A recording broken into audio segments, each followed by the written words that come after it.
fez refletir esse encontro de ontem, essa não era nem a palavra de hoje, mas eu fiquei tão consternado, pastor, tão preocupado.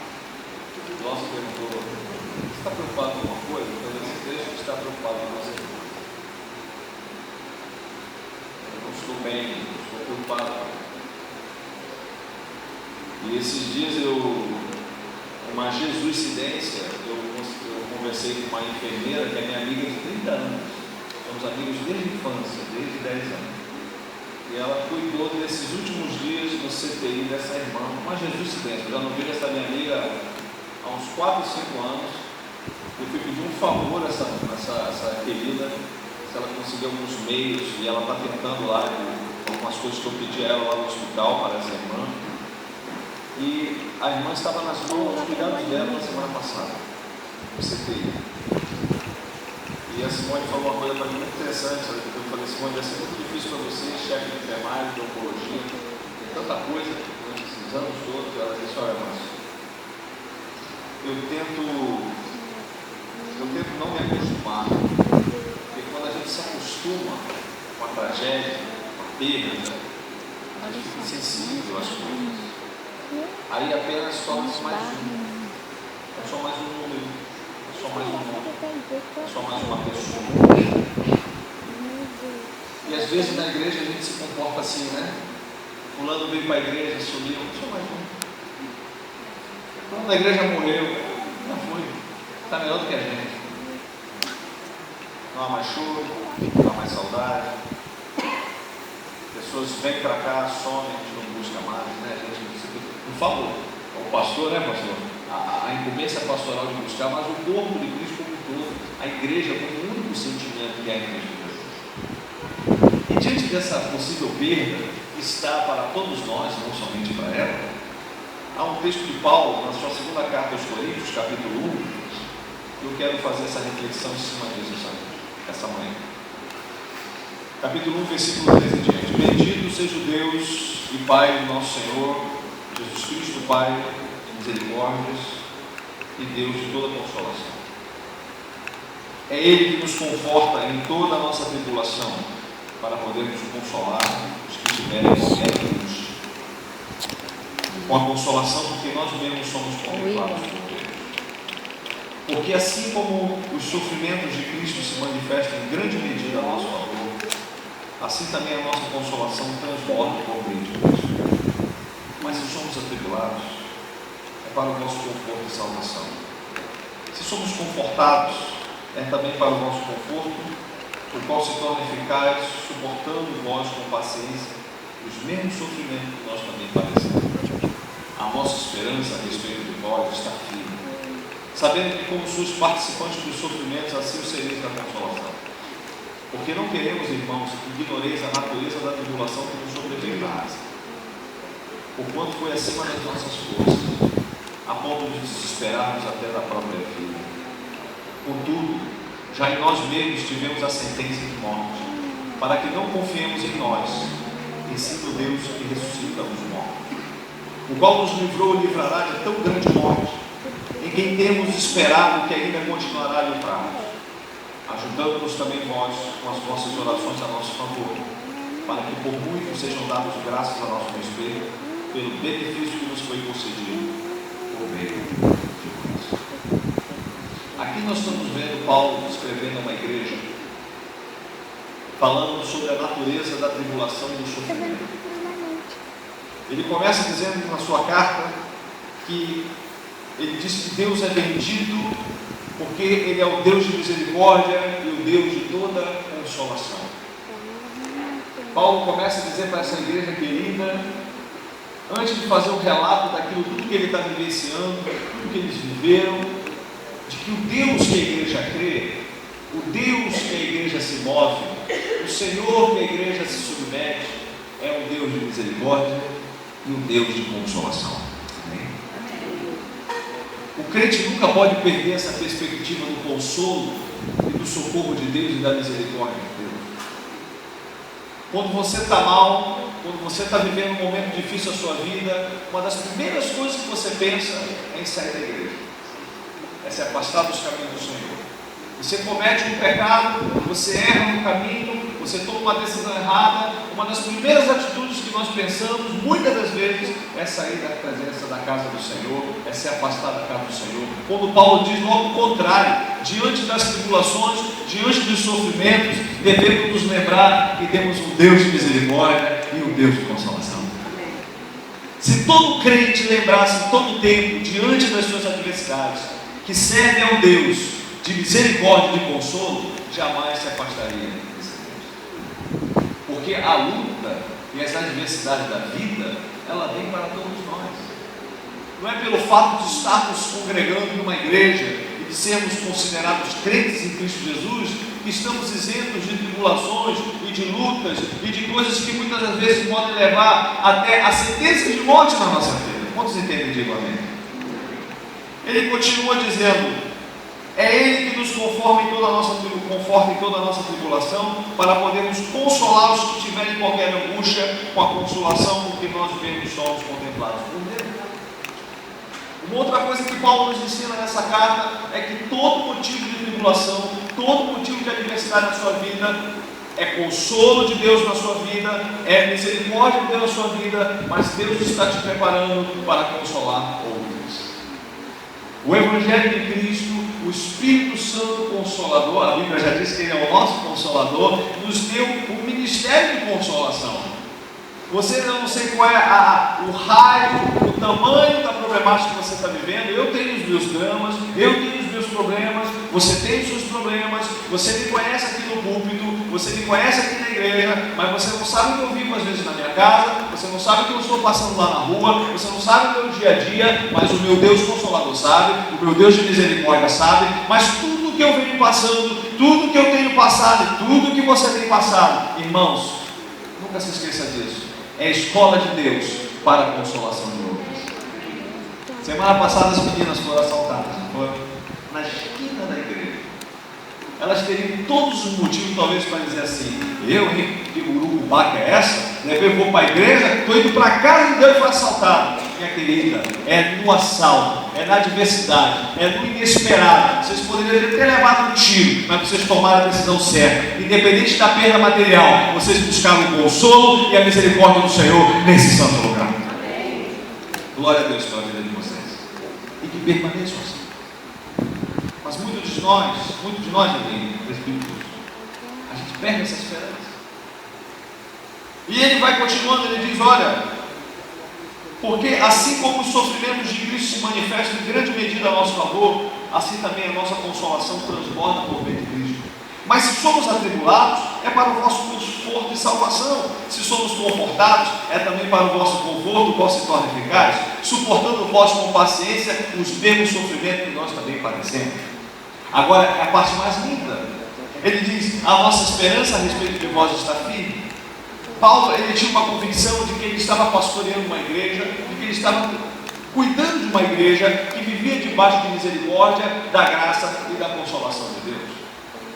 Ele tinha plena convicção, ele apostava suas fichas numa igreja, ele tinha esperança a respeito de que essa igreja estava firme. Sabe qual é o maior desejo de um pregador da palavra? O maior desejo de um pastor de uma igreja é que os seus membros, mesmo diante da tribulação, mesmo diante da adversidade, estejam firmes em Jesus.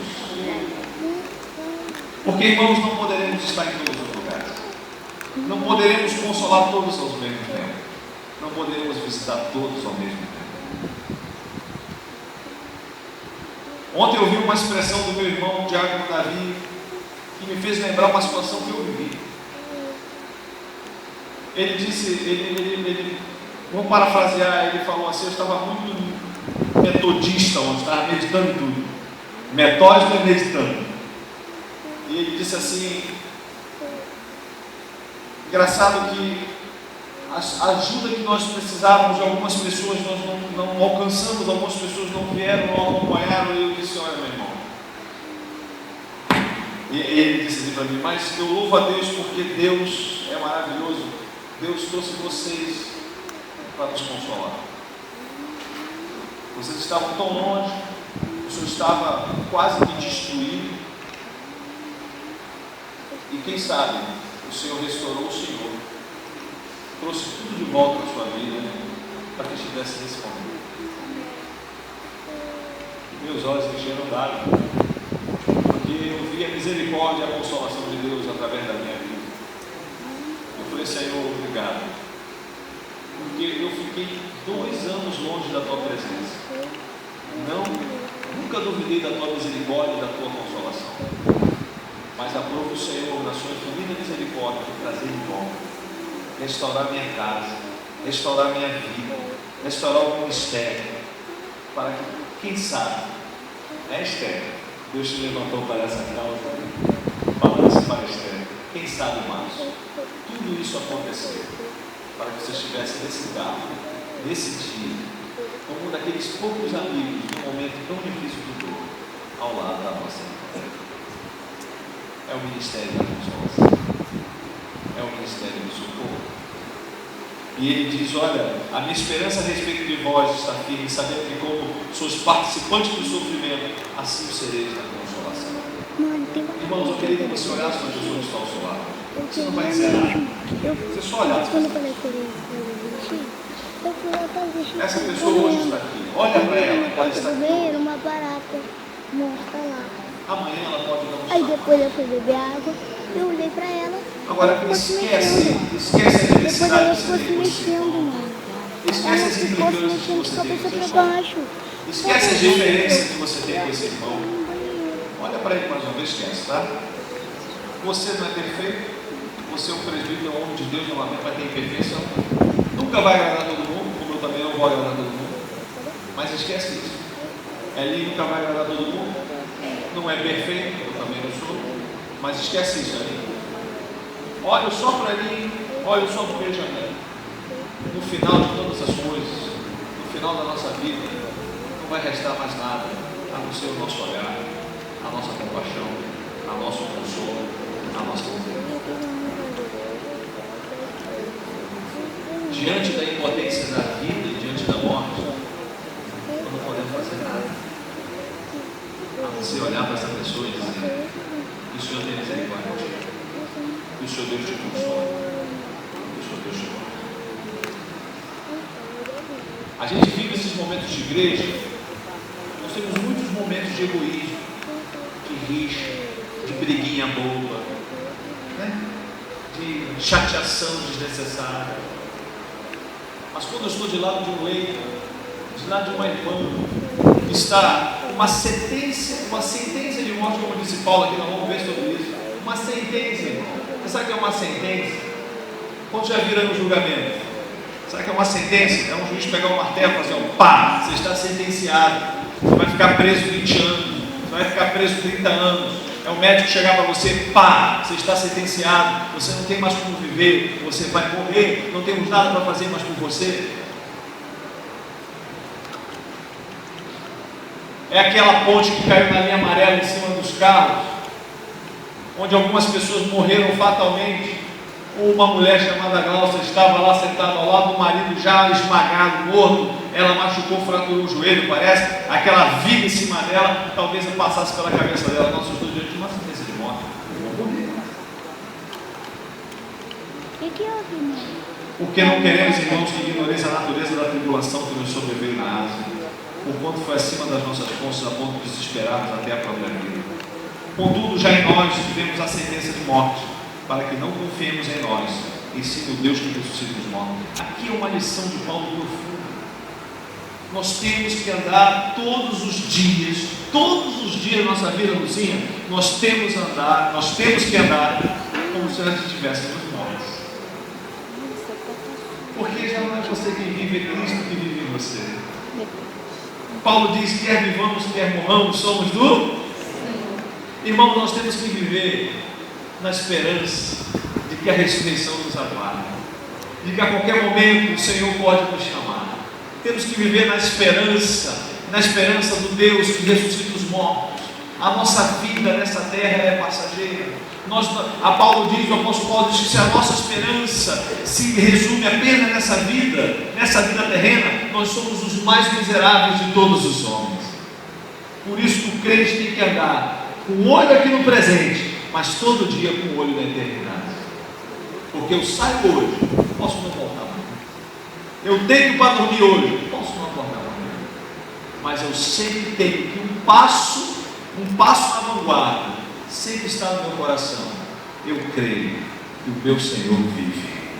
E aconteça o que aconteça com a minha vida, eu tenho o Espírito da consolação. Eu tenho a graça misericordiosa de Deus. Eu vivo debaixo de uma promessa de Deus. Eu sou um filho e uma filha de Deus.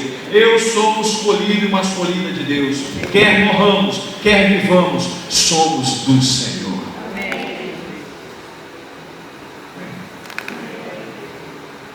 Contudo, já em nós tivemos a sentença de morte, para que não confiemos em nós, assim no Deus que ressuscita os mortos, o qual nos livrou e livrará de tão grande morte, em quem temos esperado que ainda continuará a livrar-nos, ajudando-nos também vós com as vossas orações a nosso favor, para que por muito sejam dados graça a nosso respeito pelo benefício que nos foi concedido por meio de nós. Interessante que Paulo diz, olha, o qual nos livrou e livrará de tão grande morte. Olha que coisa interessante, Paulo tinha no coração uma esperança de que o Senhor constantemente o estava livrando de tão grande morte. Mas um dia, essa esperança do livramento dessa morte acabou para Paulo. Agora ele já falava do prêmio da coroa. 2 Timóteo, capítulo 4, versículo 6, diz assim: quanto a mim, estou sendo oferecido por libação. O tempo da minha partida é chegado. Combati o bom combate, completei a carreira, guardei a fé. Já agora a coroa da justiça me está guardada, a qual o Senhor reto juiz me dará naquele dia, e não somente a mim, mas também a todos quanto amam a sua vinda. Sabe como nós devemos viver? Debaixo da misericórdia e da graça de Deus, na esperança de sua consolação, como filhos que vão consolar outros irmãos, mas devemos viver diariamente na esperança da ressurreição e da volta de Jesus. Todos os dias, saia de casa, volte para casa, lembre-se, eu sou do Senhor. Pode o mundo acabar hoje, pode cair uma bomba nuclear nesse país. Eu estou em Cristo Jesus. A Bíblia, eu estava falando com um pastor que estava estudando, estava lendo o reverendo Martin Lloyd-Jones, que estava fazendo uma citação de John Wesley. Ele disse que John Wesley se converteu de fato, apesar de toda a sua criação cristã, Susano Wesley, seu irmão Carlos, seus outros irmãos, toda a sua história, toda a sua formação cristã, seu irmão Carlos, grande compositor de hinos para Deus, John Wesley, um dos maiores evangelistas da história do cristianismo moderno. Apesar de tudo isso, ele vivia uma vida baseada muito, se apegava às obras, se justificar por obras. E um dia ele viajando a navio com os irmãos moravianos, eles pegaram uma grande tempestade em alto mar. E nessa tempestade, John Wesley ficou desesperado quando os discípulos ficaram na tempestade no barco com Jesus. Mas quando John Wesley viu o rosto dos moravianos no barco, ele disse: eu quero a paz que eles têm. Eu quero viver esse cristianismo que eles vivem. Porque embora o barco estivesse indo a pique no meio de uma tempestade em alto mar, os rostos deles eram como se nada tivesse acontecendo. Eles tinham uma paz serena. Imagina um avião caindo, turbilhando, e alguém olhando para os lados, para o outro, dizendo: é assim, é chegar a nossa hora. Eu não cheguei nesse nível ainda.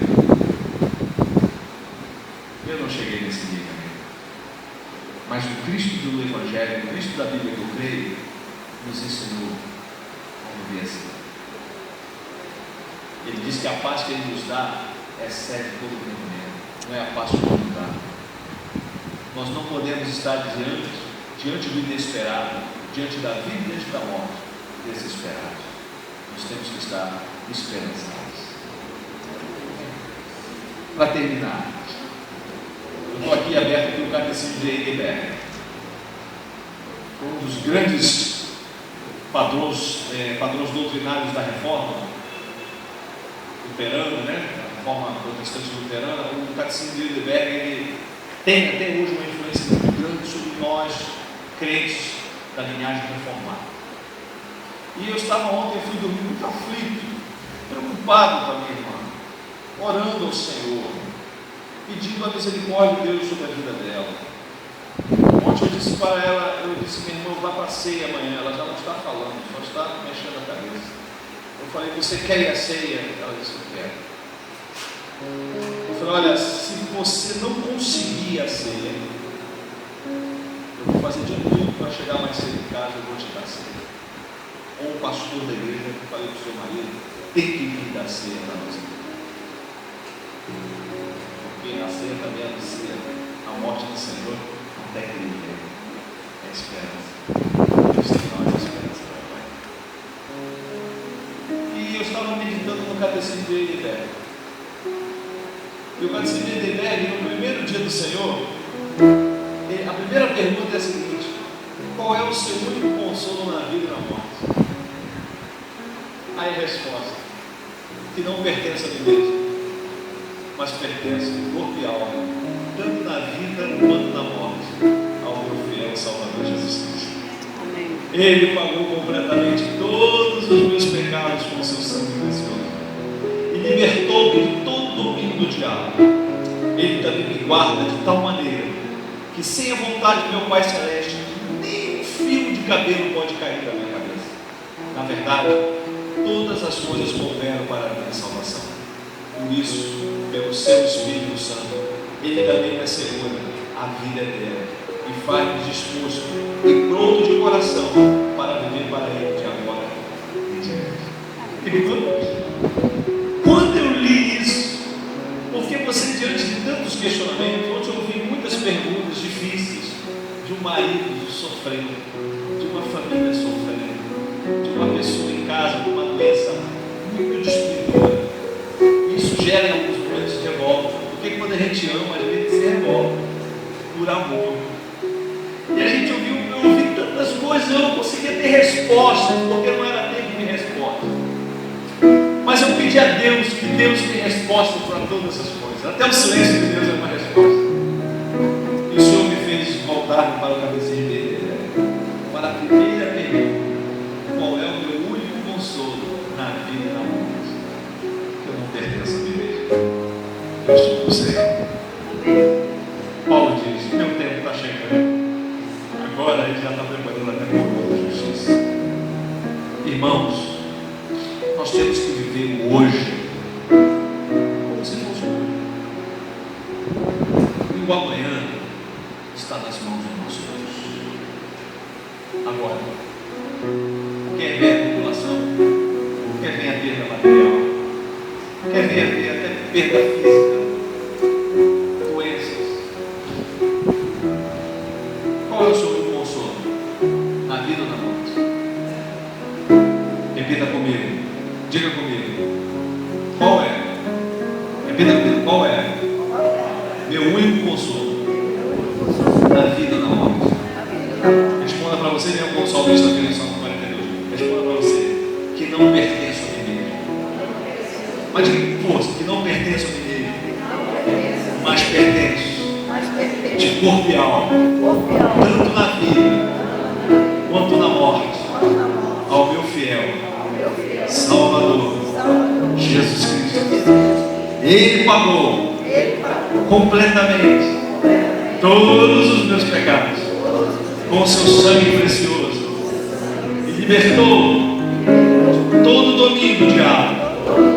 Ele também me guarda de tal maneira que, sem a vontade meu Pai Celeste, nem um fio de cabelo pode cair da minha cabeça. Agora diga com força: na verdade, todas as coisas, diga comigo, todas as coisas cooperam para a minha salvação. Por isso, pelo seu Espírito Santo, Ele também me assegura a vida eterna e faz-me disposto e pronto de coração